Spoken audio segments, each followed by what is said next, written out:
Story 1. When I was a kid, the house we lived in always made me feel uneasy.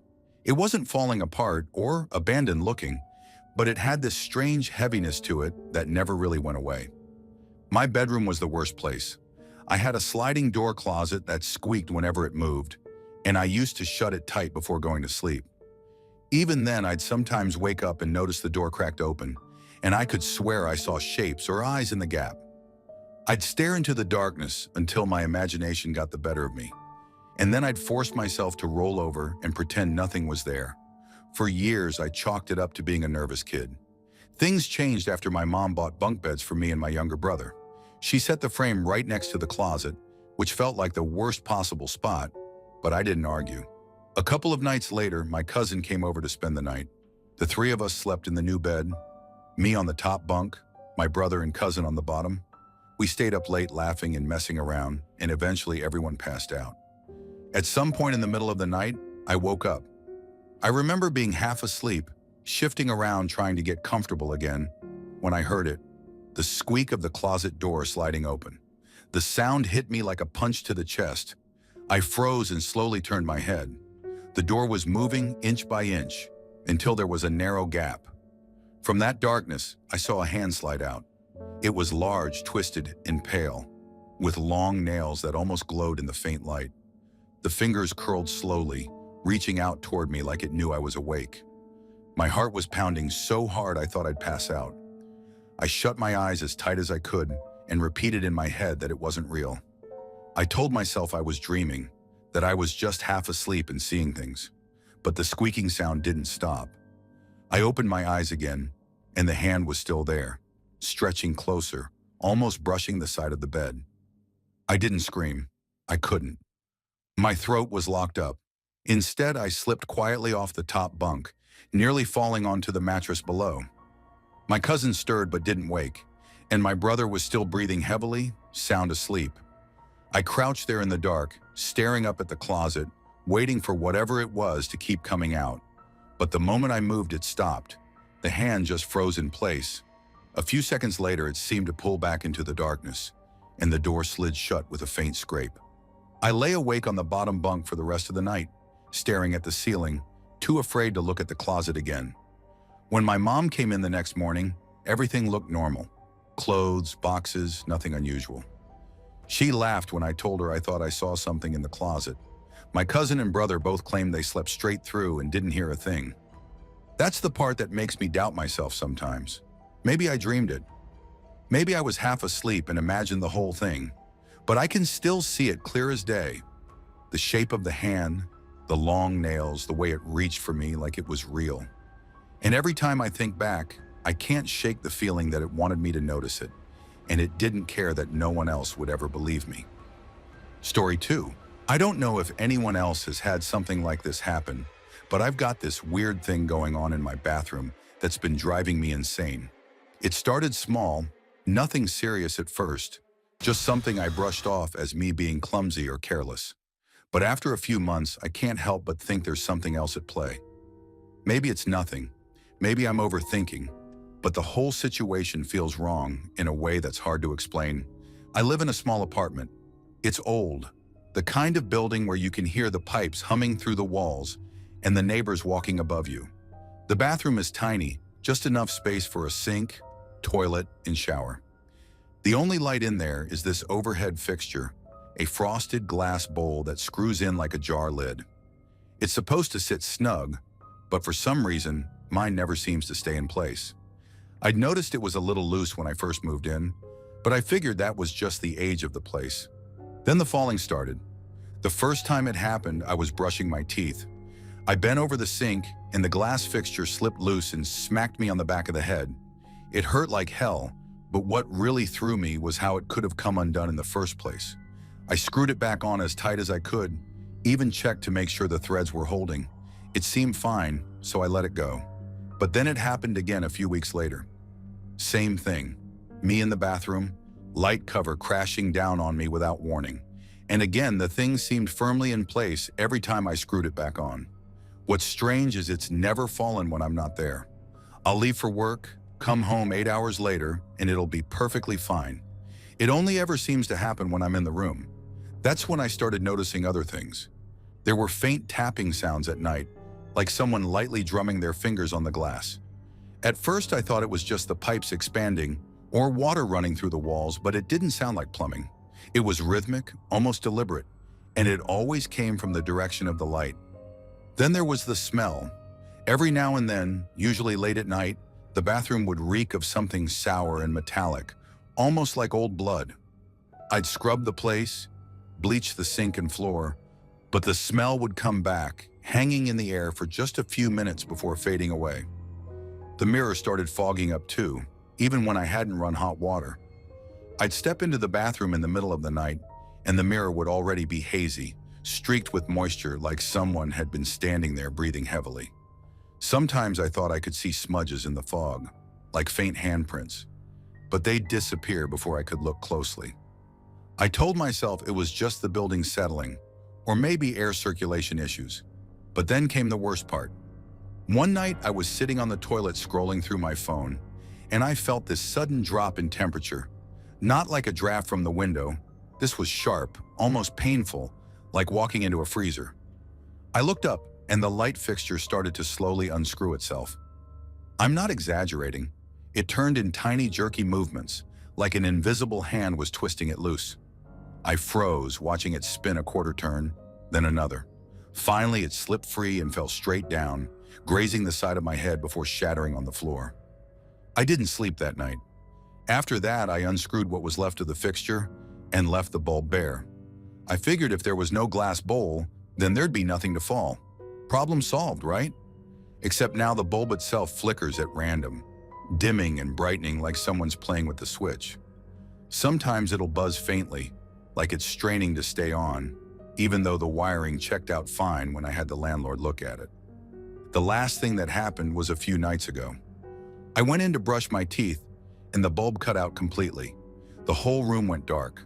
I fumbled for the switch, but before I could flip it, the bulb flared back on, brighter than it should have been, casting these harsh shadows across the walls.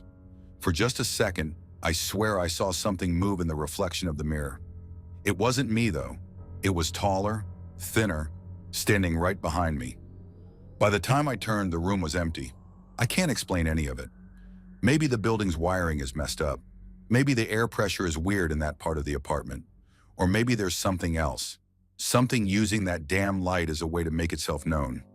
All I know is I don't like being in that bathroom anymore. Story 3.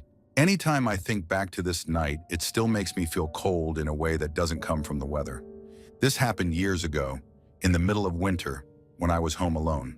It was only around 8 p.m., but the sky outside was already pitch black. I'd been restless and decided to shoot some hoops in the driveway to kill time. The hoop sat at the very end of the concrete, and behind it was a steep hill that dropped into the backyard. At night, that hill looked like a wall of pure darkness, nothing but black beyond the rim.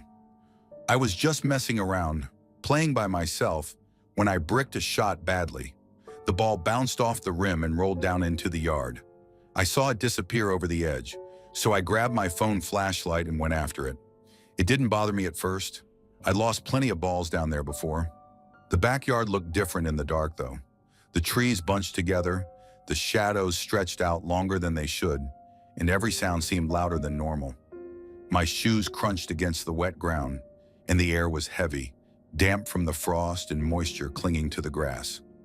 I walked around for a good 10 minutes, shining my light over every corner of the yard, checking near the fence, under the bushes, by the shed, but the ball was nowhere.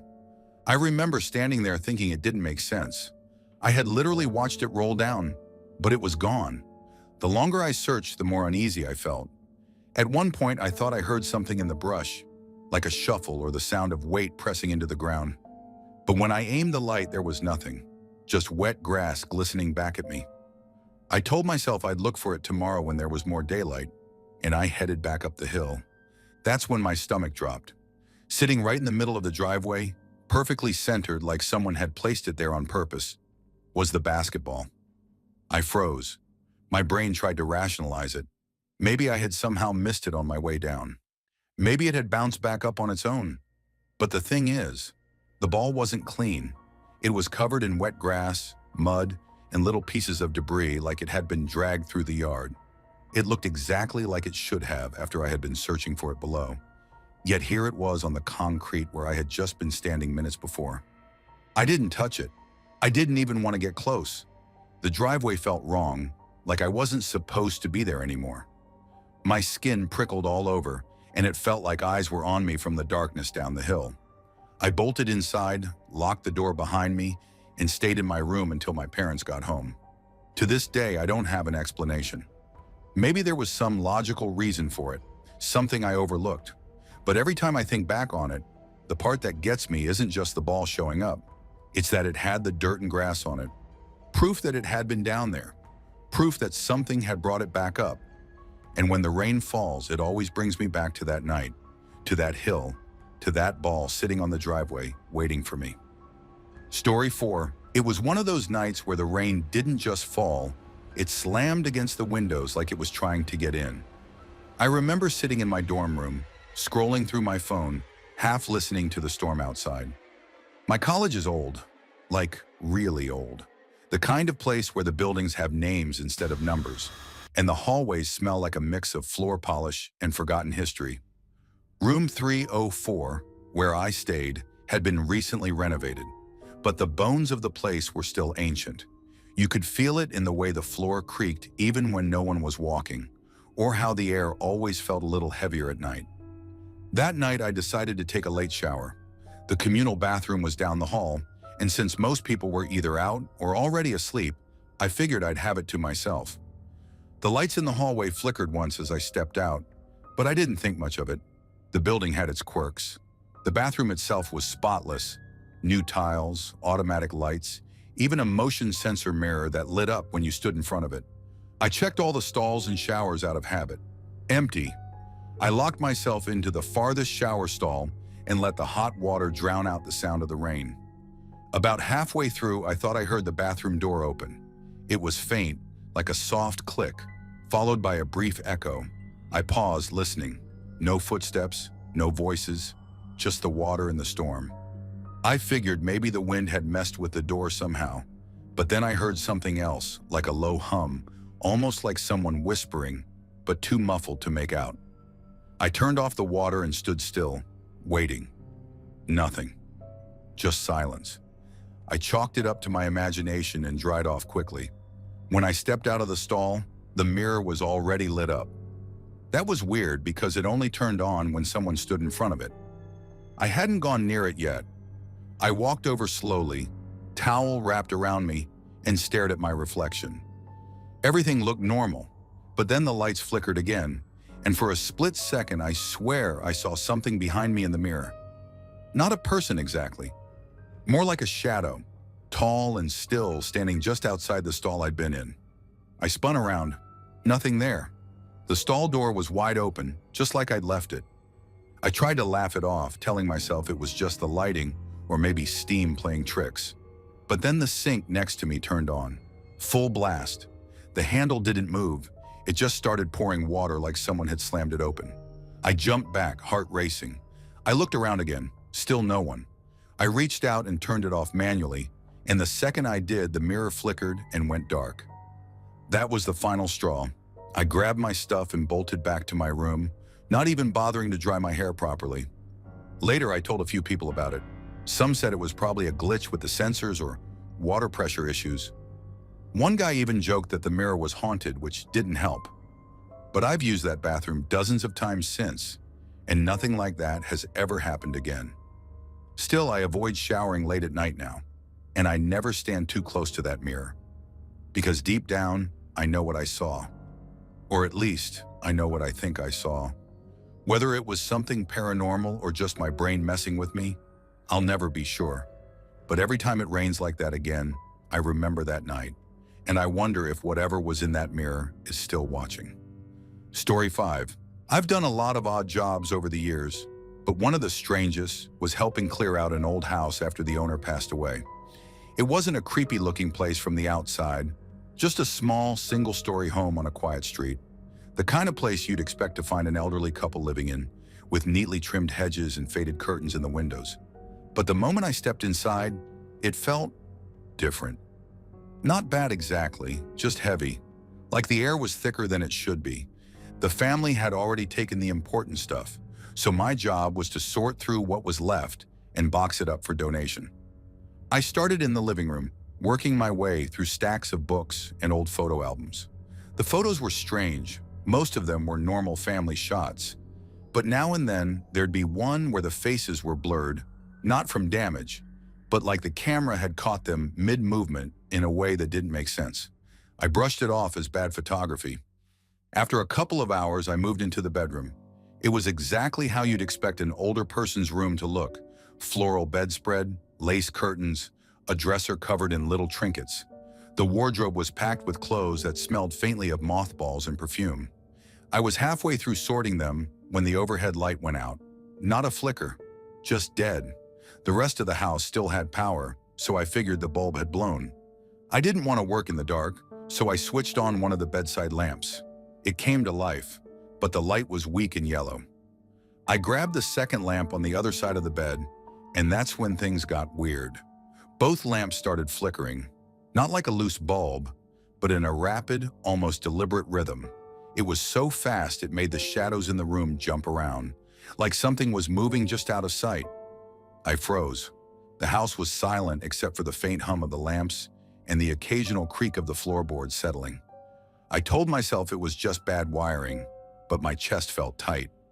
I couldn't shake the feeling that I wasn't alone. It wasn't the kind of fear where you think someone's going to break in. It was the kind where you feel like someone's already there, watching. I kept working, trying to ignore it, but the flickering got worse. The shadows seemed to stretch across the walls in ways that didn't match the furniture. I started to feel stupid for being scared, but I also didn't want to turn my back on the room. I remember thinking that maybe I should say something out loud, just in case. Not because I believed in ghosts, but because the silence was unbearable. So I spoke into the empty room, explaining that I was just there to help clear things out, that I wasn't taking anything for myself, and that I'd make sure the belongings went to people who would appreciate them. I didn't expect anything to happen, but the second I finished, the flickering stopped. Both lamps glowed steadily, warmly, and still. I stood there for a long moment, waiting for them to start again. They didn't. The room felt lighter somehow, like whatever had been pressing down on me had lifted. I finished the job quickly after that, boxed everything up, and left without looking back. Later, I told a friend about it, and they said it was probably just a coincidence, that maybe the wiring had settled or the lamps had warmed up. But I've been in plenty of old houses with bad wiring, and I've never had something stop so suddenly, right after I spoke. I'm not saying it was paranormal. I'm just saying that in that moment, it felt like someone heard me, and maybe for whatever reason, they decided to let me finish in peace. Story 6. When I was about 13, something happened at my middle school that I still can't explain. It's been years, but the memory is stuck in my head in a way that feels sharper than most things from that age. It wasn't some grand cinematic event. It was just me, alone, in a locker room after gym class. But the way it unfolded still makes my stomach twist when I think about it. Our gym was one of those old buildings that felt like it had been thrown together in the 1960s and then patched up with cheap repairs over the decades. The locker room in particular was grim. It smelled like wet towels and mildew all the time, and the lights overhead buzzed and flickered in a way that made everything feel unsteady, even on normal days. The tiles were that pale sea green color that never looks clean, no matter how hard you scrub.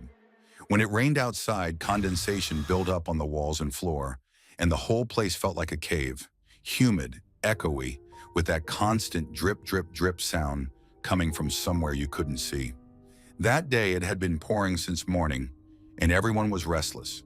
The teachers didn't let us outside, so we spent the entire gym period inside, pretending to play dodgeball with half-deflated balls. When the bell rang, the whole class stampeded out of the locker room like usual, racing for the cafeteria. I was slower than the others because I realized halfway to the door that I'd left my jacket hanging on one of the hooks in the back corner near the old showers. I almost left it, but the thought of walking home in the rain without it made me turn back. By the time I re-entered, the locker room was empty. The heavy door had slammed behind the last group, and all I could hear was the buzz of the lights and the faint, hollow echo of water pipes. Locker rooms are creepy enough when they're full of kids, but when they're silent, they feel wrong. Every footstep echoes too loudly. Every locker clang feels exaggerated. I walked past row after row of dented metal lockers until I found my jacket. That's when I noticed the curtain. There were 4 showers in the back, separated by flimsy plastic dividers that looked like they hadn't been cleaned in years. Nobody ever used them because half of them were broken, and the custodians usually kept the curtains tied back, except one. One curtain was pulled all the way closed, drawn tight like someone was behind it. At first I figured maybe the janitor had been working in there and left it closed, but then I saw that the bottom edge was puffed out, like something was pressing against it from the inside. I froze in place, listening. The room was silent, unnaturally so. Even the usual dripping seemed to have stopped. My mind raced with explanations. Maybe one of the kids had snuck back in to mess with me. Maybe a teacher was hiding back there for some reason. But the longer I stared at that curtain, the less those ideas made sense. There was no sound of breathing, no shifting, no footsteps. Just that puffed out fabric, perfectly still, as though it was waiting for me to notice it. I tried to ignore it, telling myself I was being paranoid, and started toward the exit. But as I walked past the lockers closest to the showers, I caught something out of the corner of my eye. Something pale was sticking out from beneath the curtain. I turned my head slightly, enough to see it clearly. A bare foot, white as chalk, pressed flat against the tile. It wasn't moving, not even a twitch. The toes were long, almost too long, and they seemed to grip the floor in a way that didn't look natural. My stomach dropped. I knew, absolutely knew, there hadn't been anyone else in the room when I walked in. The door was loud enough that you couldn't miss it, and I hadn't heard it open once since I'd been inside. Whoever, or whatever that foot belonged to, it hadn't entered through the normal way. I stood frozen, my ears straining for the slightest sound. That's when the lights above me gave a faint flicker, buzzing louder, and the curtain shifted. Not much, just enough to suggest something behind it had adjusted its weight. Then, as smoothly as if it had been rehearsed, the pale foot slid back out of sight in one single, fluid motion. The silence that followed was unbearable. It felt heavy, like the air itself had thickened around me. I couldn't bring myself to move at first. My instincts screamed that if I made noise, if I acknowledged what I'd just seen, whatever was behind that curtain would know I had noticed it.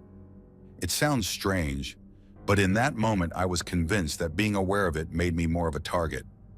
Finally, something in me snapped, and I bolted. I didn't bother walking calmly or pretending I wasn't scared. I sprinted the length of the locker room, shoved the heavy door open so hard it slammed against the wall, and didn't stop running until I was halfway down the hall, back in the noise and chaos of the cafeteria. I didn't tell anyone at first. Later that week, I casually mentioned it to a couple of friends, framing it as if it was probably a prank or maybe a trick of the light. They laughed and said I was trying too hard to spook them. That was easier than admitting I was genuinely terrified. But the story didn't end there. A few days later, I had to take equipment back after practice, and I passed the locker room alone. I swear on everything I've got that I heard something inside. It was faint but clear, the sound of bare feet dragging slowly across wet tile. Long, deliberate steps. I stood there in the hallway for maybe 10 seconds before walking away as fast as I could. I never went back into that room alone again. Story 7.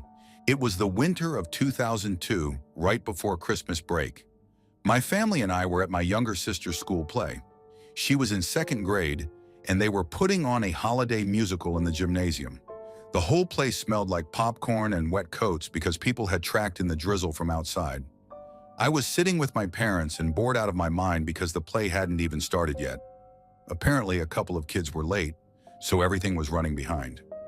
I was in 5th grade at the time, about 10 years old and restless. I told my mom I had to use the restroom. She waved me off, reminding me not to be long. The regular student bathrooms were at the far end of the hallway, but when I got there, I found them locked. There were those temporary bathrooms set up outside for the big crowd, but I was picky as a kid and refused to use them. Instead, I decided to head toward the staff restroom, which was tucked away on the other side of the building, near the old music room. That hallway was darker than the rest of the school, Since no one was supposed to be over there, they had left only a few dim lights on. I remember how strange it felt, the sound of the gym full of parents and kids fading behind me, until it was just silence and the squeak of my sneakers on the tile. The closer I got to the staff restroom, the more uneasy I felt. The air was colder, like the heating didn't quite reach that side of the school. Just as I was about to push open the bathroom door, I heard the sound of another door shutting slowly somewhere behind me. I froze. It wasn't loud, more like the soft click of a classroom door being nudged closed. I turned and saw that the music room door was halfway shut, though I was sure it had been wide open when I walked past it earlier. Something told me not to go near it, but I couldn't help myself. I stepped closer, heart racing, and peered inside. The room was nearly pitch black except for a faint glow of moonlight seeping through the high windows. My eyes adjusted just enough to make out the outlines of chairs stacked against the wall and the big upright piano at the front of the room. Then I noticed something that made my stomach drop. In the far corner, where the light barely reached, there was a figure. It wasn't solid the way a person should be. It seemed to hang in the air, tall and thin, with what looked like shredded cloth or tattered fabric trailing off of it. For a second, I thought maybe it was one of those rolling coat racks covered with old costumes, but then it shifted. It lifted slightly off the floor, gliding toward the window with this slow, unnatural motion that made every hair on my body stand up. Before I could even react, it drifted straight through the blinds and was gone, like it had slipped right out into the night air. The blinds barely moved. I stood there, completely frozen, my whole body shaking. The silence in the room was suffocating, like the sound had been sucked out with it. The next thing I knew, my legs gave out and I bolted. I didn't even try the bathroom. I just ran as fast as I could down the hallway, tears stinging my eyes. By the time I burst back into the gymnasium, I was sobbing uncontrollably. People stared and my parents rushed over, asking what was wrong. I tried to explain that I had seen something in the music room, but the more I talked, the less they believed me. My dad told me it was probably just my imagination, and my mom said maybe it was a custodian moving something around. But I knew what I had seen. For years, I told myself I must have dreamed it up. Kids imagine things, especially in dark, creepy places. But what bothers me most is that I never went near that music room again. And to this day, even as an adult, whenever I hear rain against the window at night, I think about that figure gliding through the blinds like it didn't need doors or walls to exist. I've never had another experience like that before or after, but it's stuck with me. I don't care if nobody believes me, it happened. Story 8. I grew up in a drafty farmhouse in New Hampshire, the kind of place where you never really felt alone because the house was always making noise. The floors creaked like footsteps, the pipes groaned like someone whispering through the walls, and the wind slipped through the cracks so perfectly that you'd swear a door had opened. My parents laughed it off, saying the house had character. My siblings said it was haunted. I stayed somewhere in between, leaning towards skepticism, but never fully convinced. My bedroom was on the second floor, tucked into the corner with slanted ceilings. I never liked it much because it was colder than the rest of the house, and at night the shadows seemed to pool in the corners where the lamp couldn't reach. There was also something off about the wall behind my bed. It wasn't perfectly flat like the others, almost as though it had been built over something. If you tapped it with your knuckles, it gave off a hollow sound, like there was a space inside. My dad told me not to worry, said old houses were patched up however they could be, and not everything needed an explanation. For the most part, I ignored it. That is, until one night when I was around 16. I'd been having a rough day, school drama, stupid teenage frustrations, and all I wanted was to shut the world out and sleep. The house was unusually quiet that evening, the kind of quiet that feels heavy. My parents had gone to bed early, and my siblings were at a friend's place. I remember lying in bed staring at the ceiling, listening to the rain drip from the gutters outside. Then I heard it. It started as a faint scratching from behind the wall. At first, I thought it was mice. We had issues with them every winter, and the sound of tiny claws wasn't new. But the scratching grew louder, heavier, dragging across the inside of the wall like something was trying to get through. I sat up, annoyed, telling myself it was just a rat or maybe even a branch brushing against the siding. I waited, expecting it to stop. It didn't. The sound shifted from scratching to something stranger. Slow, deliberate knocks, spaced evenly apart, 3 at a time, like someone tapping with their knuckles from inside the wall. I froze, my frustration dissolving into unease. It was one thing to imagine mice, but knocking? I held my breath, counting the seconds. After the 3rd set of knocks, the room went quiet again. I tried to rationalize it. Maybe the old pipes were expanding with the cold. Maybe water was dripping inside and hitting something hollow. I forced myself to lie back down, staring at the dark ceiling, but I couldn't shake the feeling that I wasn't alone. Minutes passed, then it started again. This time, instead of scratching or knocking, it sounded like breathing, faint, muffled, but unmistakable.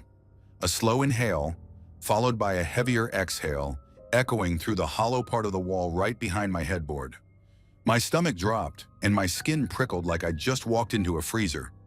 I sat there wide-eyed, every muscle tense, listening to that sound over and over. I wanted to scream for my dad, but something in me felt paralyzed. Instead, I pushed the bed forward a few inches, away from the wall, and sat in the middle of the room. The breathing didn't stop. It almost seemed to grow louder now that I'd moved, like whatever was behind the wall knew I was listening. I couldn't take it anymore. I stormed out of the room and went downstairs, convincing myself I was being dramatic. I told myself it was the plumbing, or maybe the sound of wind caught in the beams, and that if I ignored it, it would stop.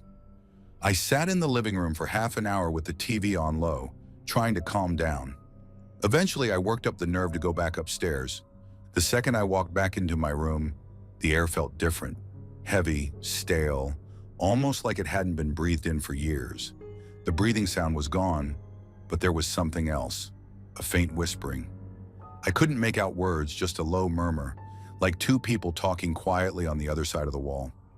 I stood there with my heart in my throat, straining to hear. The whispering stopped suddenly, replaced by a single loud knock that echoed through the room. That was the moment I lost it. I bolted down the hall, woke my dad, and explained what I'd heard. Half asleep, he grumbled that it was probably mice again and followed me back to my room. He tapped on the wall, pressed his ear against it, and even pulled the bed back into place. Nothing happened. No scratching, no knocking, no breathing. He gave me a look that said I'd wasted his time and told me to get some sleep. I lay awake until sunrise, staring at the wall, waiting for something else to happen. Nothing did. The next day, I checked the wall myself. I even convinced my dad to cut a small section open just to prove there wasn't anything unusual inside. All we found was old insulation and dust. No wires, no pipes, nothing that could explain breathing or whispers. He patched it back up, and that was the end of it.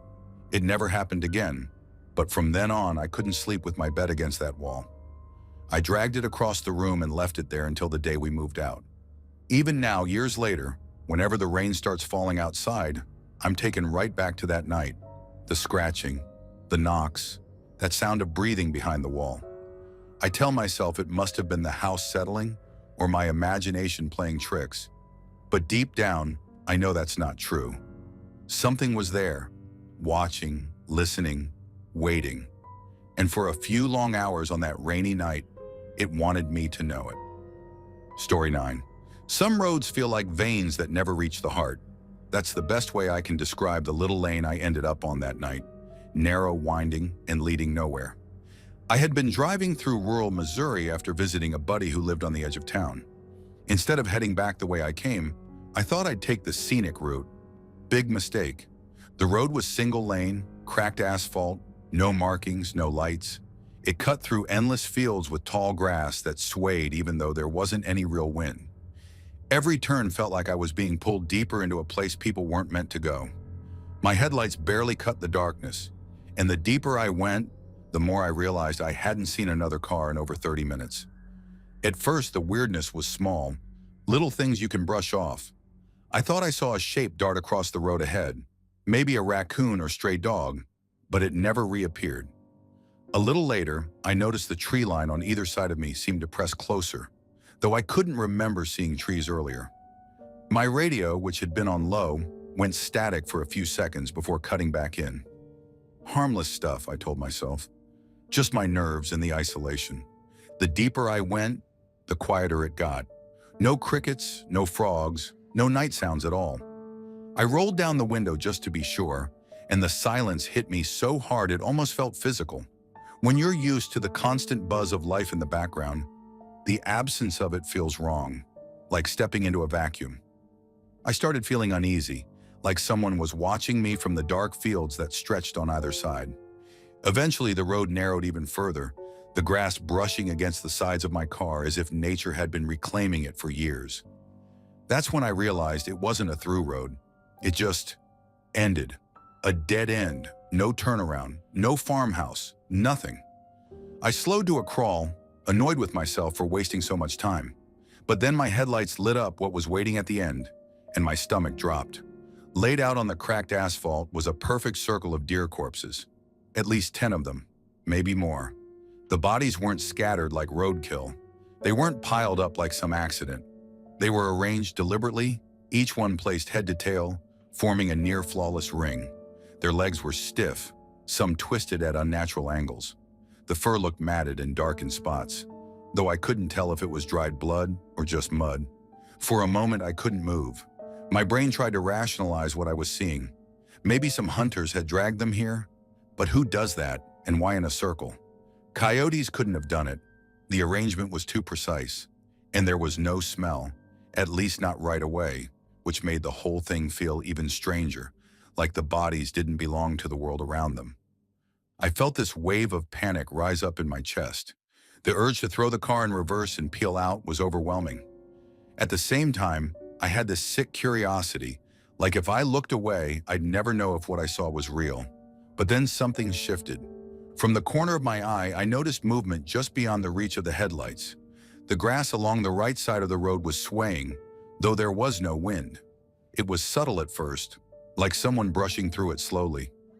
My hands tightened on the steering wheel. I didn't want to look, but I forced myself. The grass was parting, but nothing was there. No animal, no figure, just the plants bending aside as if invisible bodies were pushing through. That broke me. I slammed the car into reverse, gravel spitting out from under the tires as I tried not to take my eyes off the circle. For a moment, I swear the arrangement of deer seemed different, like they had shifted slightly, heads angled more toward me. Maybe it was just the way the light hit them as I moved back, but it was enough to make my skin crawl. The drive back felt endless. Every bump of the road made me think something was running alongside me. At one point, I glanced in the rearview mirror and thought I saw a figure standing in the middle of the lane behind me, perfectly still, but when I looked again, it was gone. My radio sputtered static twice more before going completely silent until I hit the main road again. When I finally got back into town, the world felt normal again. The hum of traffic, the glow of streetlights, even the sound of distant dogs barking. It all washed over me like relief. I sat in a gas station parking lot for almost 20 minutes, just trying to steady my breathing before heading home. The next day, I tried to convince myself it had been some messed up prank.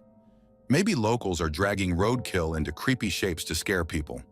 But the more I thought about it, the less it added up. Those deer hadn't looked like roadkill. Their bodies had been intact, their placement deliberate, and the grass moving with no wind. There's no easy explanation for that. Story 10. Walking into that building was like stepping into the rib cage of something long dead, but not fully gone. I had gone alone that night. The place had been on my list for a while, a forgotten church on the edge of town that locals said was falling in on itself. Some claimed it had been condemned after a fire. Others said something darker had happened, though no one ever got specific. For me, it was just another ruin to wander through, camera in hand. I parked a block away and cut across the lot, weeds up to my knees. The doors were already hanging open, as if the place was expecting me. The first thing I noticed inside was how quiet it was. Abandoned buildings usually have their soundtrack: dripping water, shifting wood, the scuttle of rats. This church had nothing. Even my own steps didn't echo the way they should have in such a big hall. The pews were gone, probably scavenged years ago, but there was this wide circular pattern in the middle of the floor where something had once stood, maybe a podium or altar. What froze me in place was that the circle wasn't just dust and cracked tile. There was a smear across it, dark and wet looking, like something recent had been dragged across. I bent down with my flashlight and realized it wasn't just grime. It looked fresh, dark red, sticky, soaked into the cracks of the stone. It was blood. At least it looked like blood, still wet in places where it pooled in shallow dips. I kept telling myself it could have been paint, maybe some kids messing around, but the metallic smell in the air made my stomach twist. I should have left right then, but curiosity always seems stronger than common sense. I snapped a few pictures, though my hands were shaking, and decided to check out the rest of the place. The upper floor was nothing but broken beams and the faint remains of rooms I couldn't access without risking a fall. So I made my way toward the basement. The staircase groaned under my weight, each step coated with dust that had settled like snow, untouched for years. The basement was damp and smelled of mildew. Old folding chairs and broken furniture were stacked against the walls, and a single bulb still hung from the ceiling, though it hadn't worked in decades. I wandered around for a while, but I couldn't shake the feeling that something was pressing down on me, like the air itself was heavier in that space. That's when I heard it. Above me, faint at first, then clearer, footsteps.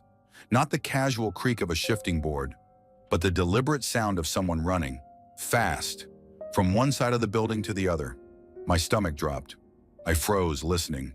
The running stopped, then started again, heavier this time, pounding across the floor directly overhead. I waited, trying to convince myself it was just the building settling, or maybe an animal.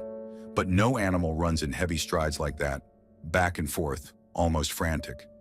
I stood in that basement for what felt like forever, listening to whoever or whatever it was circling the space above me. Eventually, it stopped as suddenly as it had started. The silence after was worse than the noise. I forced myself back up the stairs, every step expecting something to grab me. When I reached the main hall, it looked the same as before, but the circle on the floor seemed darker now, as if more had been added to it. I didn't stop to check. I left the church and didn't look back until I was halfway down the block. The place was just a silhouette against the night, still and silent again. But I swear as I turned away, I caught the faintest sound, like a single breath drawn deep from inside the walls. I've thought about it a lot since then. The blood could have been some twisted prank. The footsteps, maybe a squatter who didn't want to be seen, or just the acoustics playing tricks on me. That's the rational explanation. But the feeling I had in that basement, like I wasn't alone, like the whole building was alive and watching, I can't explain that away. I've been back to plenty of abandoned places since, but never that church. And if I'm honest, I don't think I'll ever set foot in it again.